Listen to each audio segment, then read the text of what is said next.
శ్రీ గురుభ్యో నమః. శ్రీరామకృష్ణ పరమహంస గారు చెప్పిన గూఢార్థ కథలు. ఒక్క చెప్తా వినండి. భక్తి ఉంటే దేన్నైనా సాధించవచ్చు. చూద్దాము. గణపతి, కుమారస్వామి, రత్నాలహారము. భగవంతుడి మీద ప్రేమ ఉంటే దేన్నైనా సాధించవచ్చు. భగవంతుడి మీద ప్రేమ కలిగిన వానికి కొదవ అనేదే ఉండదు. వినాయకుని విషయం చెప్తాను విను. ఒకసారి పార్వతీదేవికి ఇరుప్రక్కల వినాయకుడు, కుమారస్వామి కూర్చునున్నారు. పార్వతీదేవి మెడలో అప్పుడు దగదగా మెరుస్తున్న ఒక రత్నాలహారం ఉంది. కుమారులిద్దరూ చూపు దాని మీద పడింది. అప్పుడు భగవతి, అబ్బాయిలు మీలో ఎవరు ముందుగా ఈ ప్రపంచాన్ని చుట్టొస్తారో వాళ్ళకి ఈ హారాన్ని ఇస్తాను అని చెప్పారు. తల్లి నోటి నుండి ఈ మాట వెలువడిందో లేదో కుమారస్వామి తన నెమలిని ఎక్కి విశ్వాన్ని చుట్టి రావడానికని బయలుదేరాడు.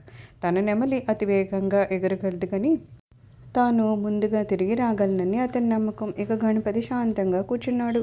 తన తల్లి అయిన జగన్మాత గర్భంలో బ్రహ్మాండాలన్నీ ఇమిడి ఉన్నాయని అతనికి తెలుసు. అందువల్ల నెమ్మదిగా లేచి భక్తి శ్రద్ధలతో తల్లికి ప్రదక్షిణం చేసి పాదాలకు సాష్టాంగ నమస్కారం చేసి కూర్చున్నాడు. దేవి సంప్రీతురాలై తన రత్నాల హారాన్ని తీసి వినాయకునికి ఇచ్చింది.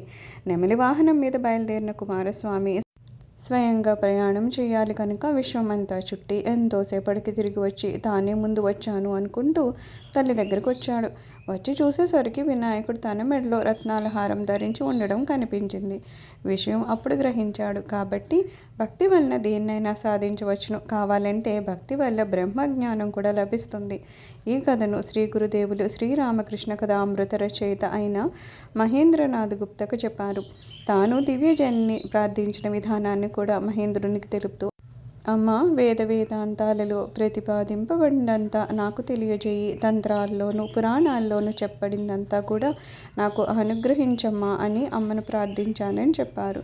సర్వం శ్రీ గురుచరణారవిందార్పణమస్తు. లోకా సమస్త సుఖినో భవంతు. ఓం శాంతి శాంతి శాంతి.